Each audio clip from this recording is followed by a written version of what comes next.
Mata pernah melihat, telinga pernah mendengar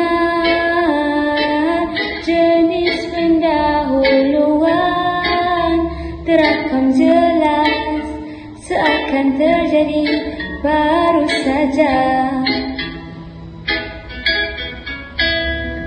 Siapakah yang tahu jenis perenggan pendahuluan untuk karangan BM? Pasti dapat siapa yang guna teknik ini. Perenggan pendahuluan hanya ada 8 jenis. Pertama jenis definisi, yang kedua pula suasana,